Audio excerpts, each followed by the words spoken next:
tultiin Fetan kanssa vähän koulutreeneihin sunnuntai-illan päätteeksi. Kello on jotain 8. Feta sai myös vähän harjan lyhennystä, eli sai letin otsaharjaan ja tää harja täältä on tosiaan vähän lyhyempi kuin ennen. Se saattaa olla vähän epätasainen, mä en sitä katsonut nyt kauhean tarkkaa, kun aika nopeasti sen tosta leikkasin pois. Koska mua on pitkään häirinyt tää Fetan harja, että mä lähinnä menen täällä nykyään koulua ja myös esteitä, niin molemmissa oikeastaan se harja on vähän tiellä, koska täällä on niin jäätävän paksu harja. Kun se oli vähän pidempi, niin se oikeasti haittasi aika paljon. Nyt on paljon parempi. Niin mennään vähän koulukiemuroita tän kanssa. Fetalla on vaan niin kiva tuntuma. Se on niin sellainen pyöreä koulostaan. Ja sit kuitenkin ihana joustava. Ja mä aloittelen tässä ihan silleen, että menen ihan rennosti pitkin ohin kenttää ympäri uraa pitkin. Ja Feta on niin nättinä niin kuin aina. Vähän otetaan suunnin vaihtoa. Nyt otetaan molempia kierroksia. Ja tänään käydään läpi laajasti eri kouluratsastusliikkeitä ja saatte paljon kaikenlaisia mun vinkkejä kouluratsastukseen. Mä oon tosiaan aina ollut ensisijaisesti kouluratsastaja keppihevosilla, vaikka mä tykkäänkin hypätä, mutta kouluratsastus on kuitenkin se mun ykkösjuttu. Mä oon myös Suomen keppihevosharrastajat ry:n virallinen koulutuomari ja valmentaja, ja vaikka mä valmennankin ehkä eniten esteille, niin aina välillä valmennan myös koulua. Mä oon tosiaan mennyt kouluratsastusta oikealla hevosilla nyt 16 vuotta ja samoin keppihevosilla. Aloitin silloin heti 10-vuotiaana myös kouluratsastuksen harjoittelun ja oon kehittynyt siinä aika hitaasti vuosien varrella, samalla kun yhtä lailla tää koko harrastuksen kouluratsastuspuoli on kehittynyt siinä samassa.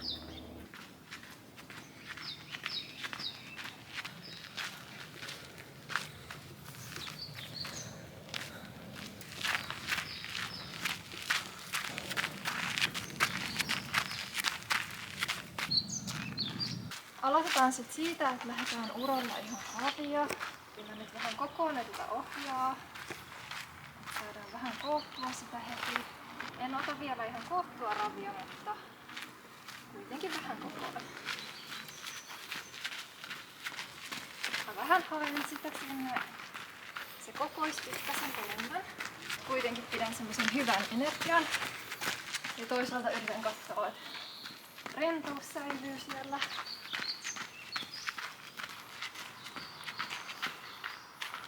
On hyvä ottaa pysähdyksiä. Katsoo, että hevonen kuuntelee. Siinä on hyvä siirtyminen. Sitten mä otan täällä lyhyen sivun keskellä pulttia.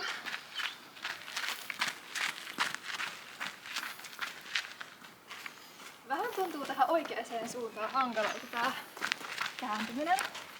Katsotaan, tuntuuko samalta vasempaan.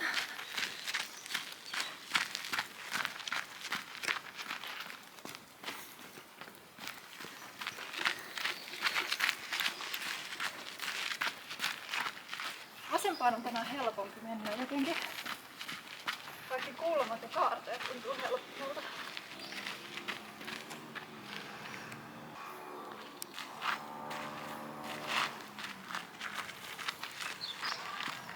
Vähän hidas siirtyminen raviin.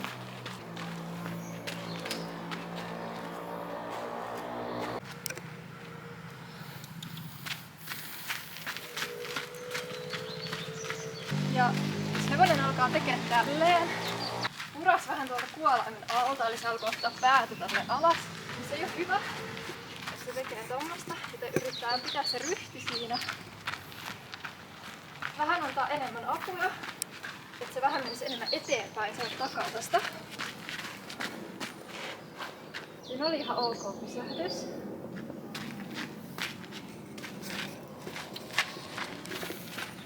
Se oli ihan hyvä. Eli sitten annetaan hetkeksi pitkät ohjeet ja vähän herrytellään. Eli nyt sitten vähän lisättyä käyntiä. Annetaan ohjaa vähän pidemmäksi. Nyt hevonen voi laskea vähän kaulaa ja laittaa sitä vähän eteen pidemmäksi. Ja kunnon ojennus tuolta jalasta myös nilkkaa vähän aina ojentaa eteenpäin. otetaan iso ympyrä keskelle. Ja ympyrällä oma katse aina puoli ympyrää eteenpäin. Ja myös niin kuin ylävartalon kannattaa kääntyä sinne, mihin ollaan menossa, jos on haara tai ympyrä. Okei, sitten lähdetään kokeilemaan laukkaa tähän vasempaan suuntaan. Ihan vaan uraa pitkin ensin. Mä vähän nyt kokoon laukkaa.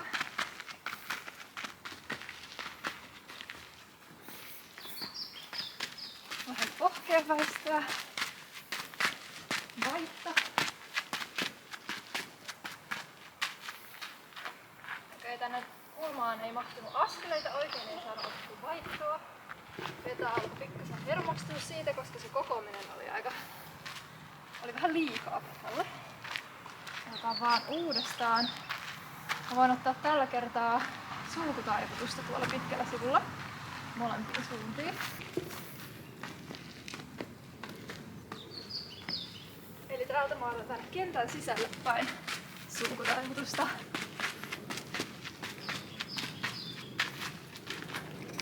Tää on vähän pieni kenttä, niin tässä ei mahdu kovin montaa askelta. Okei, sit kokeillaan oikeeseen. Voisin ottaa itse asiassa kahdeksikkoa. Eli mä lähden eka heti ihan harjoitusravissa, vaan menee kahdeksikkoa. Yritän saada asetuksen kuntoon hyvin, oman asennon rennoksi ja keskellä hyvä suoristus. Vetalle käy joskus vähän niin, että se lähtee suoristaa vähän liikaa, eli se menee niin kuin näin pinoon tässä keskellä. Et kun mä yritän suoristaa sitä täältä takaa, niin sit se lähtee tälleen vinottain. Eli mä yritän nyt saada pidettyä sen linjan suorassa. Mä ite teen helposti sitä, että mä lähden kanssa kaartumaan mun kehon kanssa liikaa tähän minne ollaan menossa. Eli mä menen vähän niin kuin näin tänne sisälle helposti. Niin. Siinäkin yrittää katsoa, ettei lähde kaartumaan itse sinne. Sitten laukka.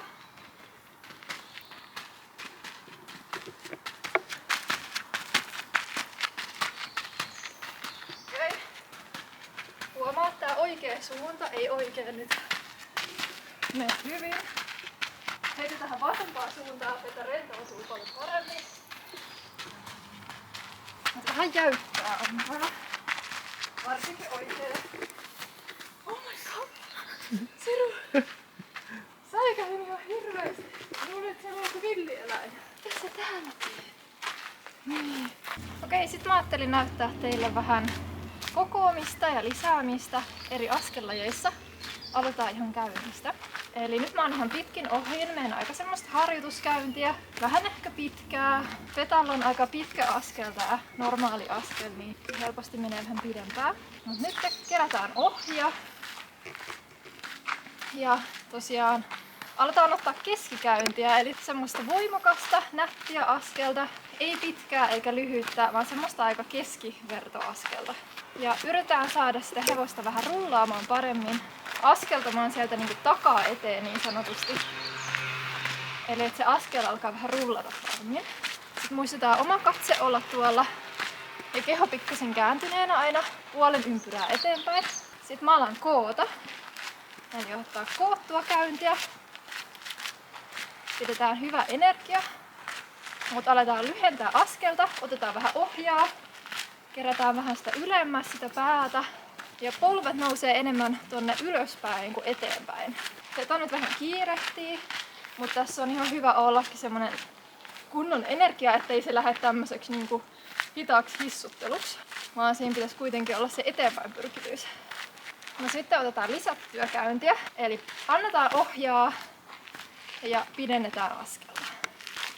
Hevosen pää menee myötää vähän alemmas eteen.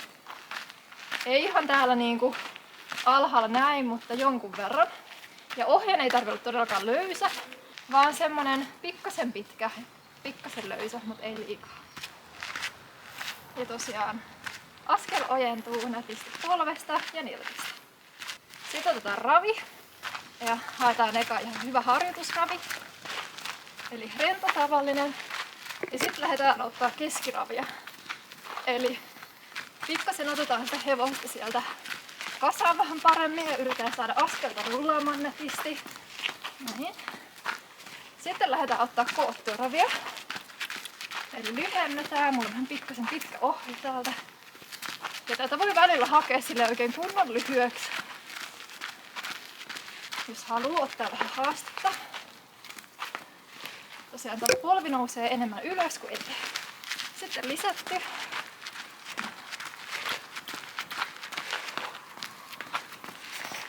Tässä pienellä ympyrällä on vähän hankalampi ottaa lisättyä ravia. Sitten otetaan laukkaa. Otetaan vaikka eka koottu laukka ja otetaan nyt täällä pitkällä sivulla.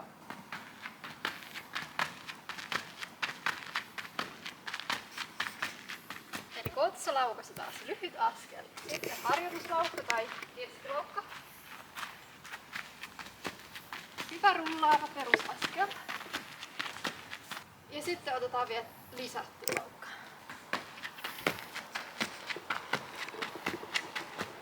Nää ei nyt fetalla mennyt mitenkään maailman parhaasti, mutta tästä nyt jotenkin näkee. Mä huomasin, että sinne tuli vähän sellaista epätasapainoa. Et mä aloin itsekin miettiä, että mikä sieltä nyt tulee, että onko tää nyt koottua, eikö mä vähän liian pitkää, vähän liian lyhyttä. Tai sit silleen, että alussa lähti hiljemmin ja sit loppuun kohden lähti voimakkaammin, mutta tässä nyt oli meidän esimerkki. Okei, sitten lähdetään ottaa vähän passake ja piaffea. Eli passake ja piaffe, molemmat periaatteessa sama asia. Jalat tulee vuorotellen eteen, tälleen aika 90 asteen kulmaan polvi ja nilkka ojentuu myös tonne alas. Ja tosiaan piaffe on paikallaan, tää liike, ja passake liikkeessä. Eli piaffe menee suunnilleen näin.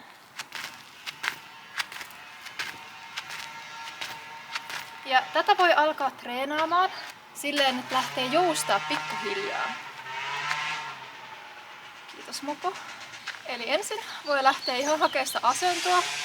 Tälleen vähän niin kuin käynnissä alkaa pikkuhiljaa nostelemaan jalkoja. Ja sitten ottaa siihen vähän sitä joustoa mukaan. Ja sitten lähtee joustaa vähän paremmin. Täältä näin. Sitten kannattaa katsoa, että tää jalka kun se tulee ylös, niin se ei lähde niinku heilahtaa. Et yrittää pitää sen silleen jäykästi paikallaan, mutta ei kuitenkaan liian jäykästi, koska tämän liikkeen pitäisi näyttää semmoiselta helpolta. Eli passake, sama juttu, mutta täältä liikkeessä. Ja yleensä passakesta sit siirrytään piaffeen. Eli kokeillaan nyt uraa pitkin vähän fetan kanssa, passake ja piaffee.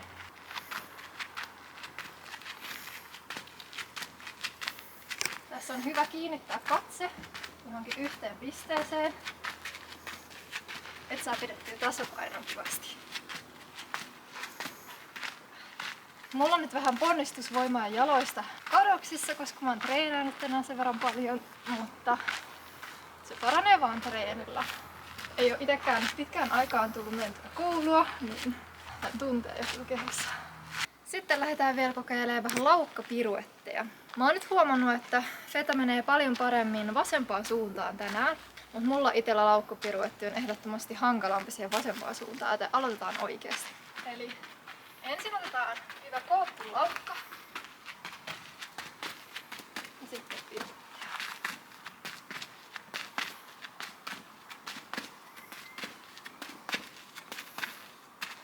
No, se oli ihan ok. Sitten vasempaa.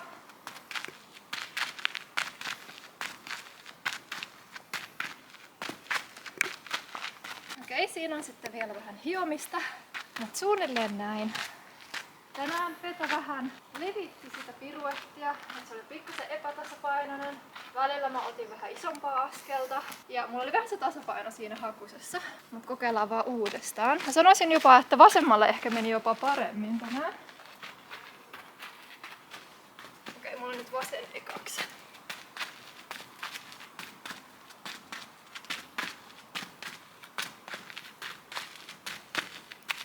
Okei, vähän levis.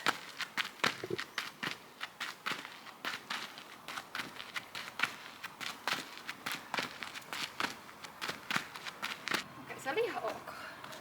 Feta on vähän semmonen isoaskelinen.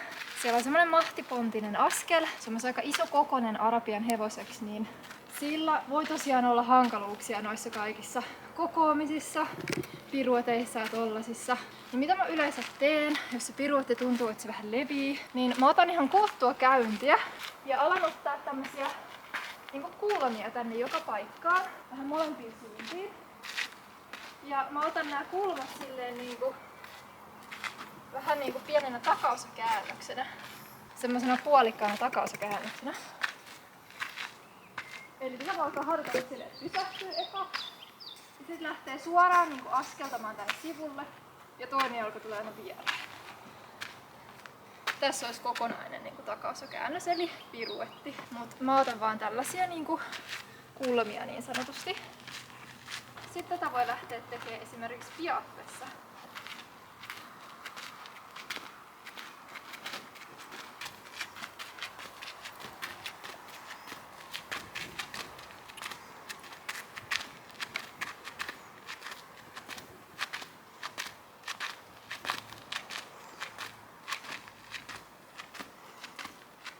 Okei, sitten otetaan vielä lisätyt ravit tähän loppuun. Annan vetämään pitkin ohjien. Aika lisättyä käyntiä. Hyvin semmoista rentoa. Mä tuun vaikka tuolta kokorata leikkaa sitten lisättyä ravia. Aloitan täältä eka ihan harjoitusravissa.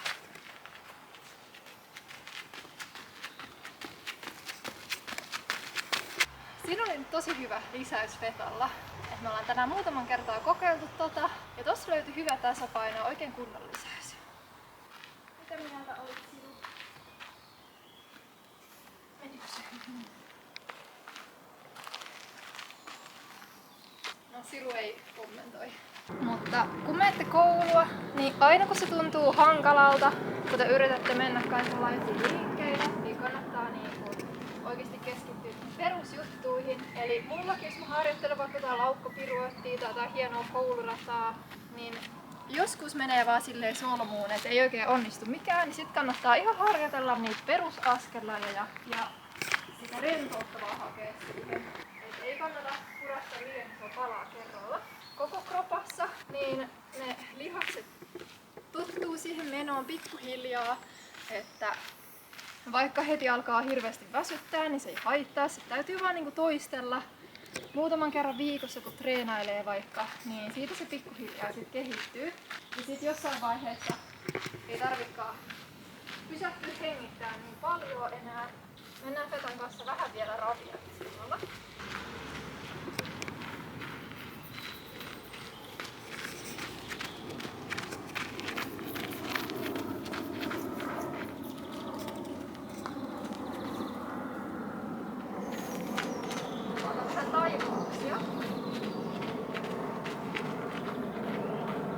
Täällä on lavotaivutusta. Ja täällä on sulkua.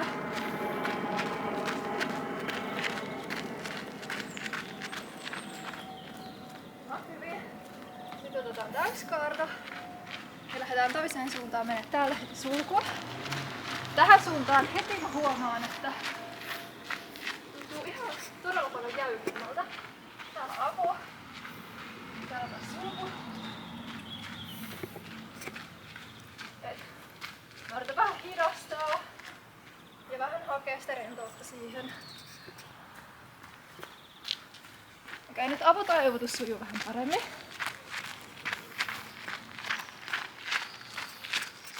Vielä sulkua. Okei, se on ihan ok. Et se ei lähtenyt oikein tulee sieltä tähän oikeaan suuntaan tosiaan. En tiedä mikä mulla tänään on, mutta selkeästi tää oikea puoli on hankalampi. Vai johtuuko kenties Fetan puolieroista? Okei, sit me vaan reippaasti kävellään uraa pitkin. Sen verran paljon kierroksia molempiin suuntiin, että hengitys tasaantuu, että saa vähän jäähdytettyä. Eli tällainen treeni meillä oli tänään. Feta on ihan mun ykköskouluhevonen tällä hetkellä. Mä todella paljon tykkään sen liikkeistä ja sen muodosta. Ja se on aina niin semmonen kuuliainen ja mukava. Se on vähän säikky ja hankala, mutta se yrittää aina parhaansa, niin se on tärkeää.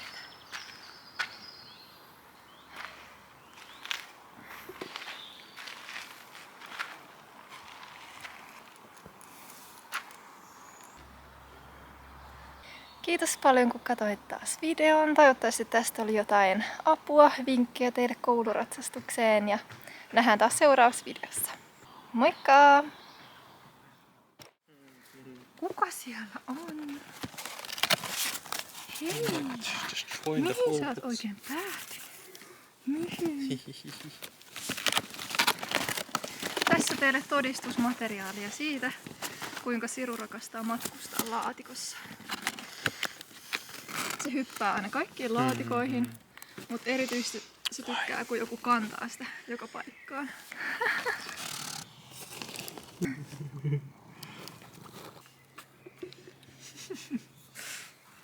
Ei, Siru haluaa mennä matkustamaan. Yeah. Joo. Yeah. So wild. Siru, älä tuhoa sun matkustusympäristöä. We should come to the door and say you have an Amazon delivery. Come. Siellä on meidän postilähetys. You should ring the bell.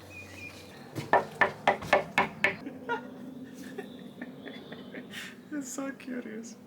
Mitä Siru nyt tapahtuu? Postilähetys. Joo. Onko tämä lähetys? Onko tämä jotain maksullista? Siru, oi ei! Niin siihen allekirjoitus. No niin, kirjoitetaan. Tuohon. Vastaan otettu. Vastaan otettu. Mutta ei lähetys halua tulla vastaanotetuksi. Ei hän ei halua tulla. Joo. Okei, Posti tulee. siinä posti tulee. Laitetaan paketti tänne. Noin. Onko se hyvä? Onko siellä hyvä? Voi veitikka. Voi veitikka.